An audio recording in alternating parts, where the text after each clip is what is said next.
It's never enough for the woke inquisition. We've been looking over comics over the last couple of weeks, and we've seen ever since the Ed PIskor thing that it's really been exposed how these people just go from mob to mob to mob. And I got attacked right afterwards after Alex DeCampi and Daryl Ayo, named in Ed PIskor's suicide note, sicked these people on me. But that's calmed down now, so they need a new target. And it's actually Tom Taylor, believe it or not. I was very shocked by this because I never thought that they'd go after him. The wokest of all woke comics ever created for DC Comics is, of course, right here on full display for everybody who missed it. But he has, of course, taken Superman in a direction that just pretty much destroys the character. I've heard his Nightwing runs pretty decent, but I avoid it. I just don't buy things from people who are trying to push this agenda as much as possible.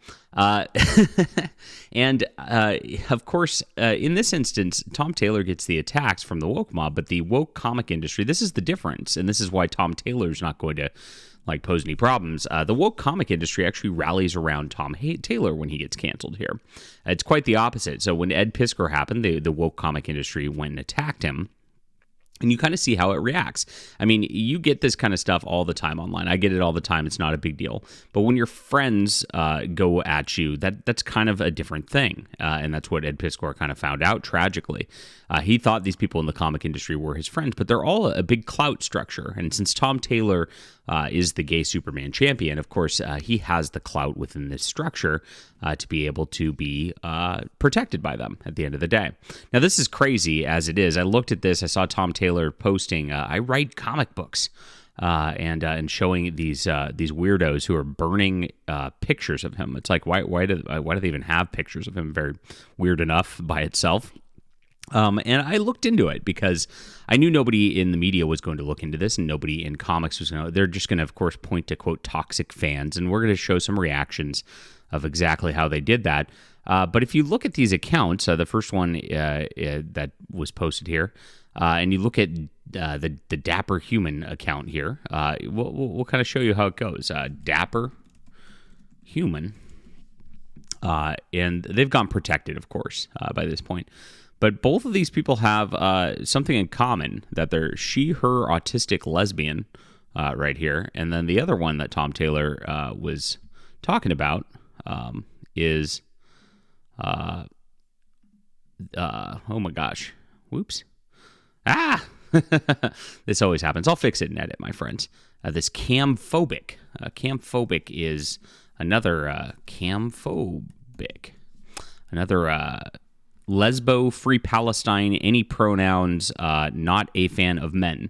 And you see exactly like the audience that's been courted by the mainstream comic industry. This is a crazy, toxic group of just identity politics weirdos, and they're weirdos. And that's exactly what happens when you court weirdos like this.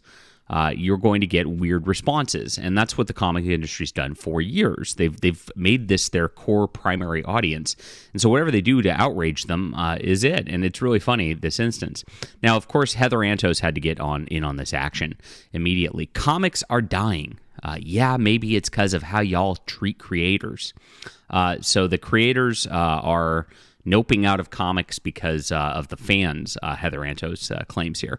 Now, if you look at this, the comics are dying. That actually comes from like our side of the fence. The comic industry is dying. It's because of the actions of Heather Antos and Tom Taylor and others in there. It has nothing to do with this whatsoever, but she tried to twist it and do like a very subtle political thing against people like me who just report the news, or against the independent revolution that is going on within comics that's actually taking far away from this type of stuff. But, it just is a distraction. I showed you exactly who these accounts were. These are the people that Heather courts. These are the people that Tom Taylor courts.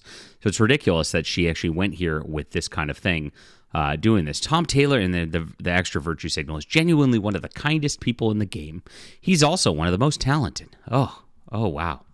No one deserves to be treated this way, but especially not Tom. Now, what's interesting is there's similar posts across the comic industry, from Gail Simone to others, all rallying behind Tom Taylor. Now, when I posted to X the death threats that I was getting about a week and a half ago, none of these people said a word. And this is exactly how it works. Obviously, when you have the clout in the industry and everybody rallies around you because you're the nicest guy in the industry, you can survive this kind of thing within the industry. When you're somebody on the outside and you get attacked, none of these people care about it at the end of the day. It's rules for thee and not for me. And that's, they didn't really step up and talk about Ed PIskor either. They just let it happen.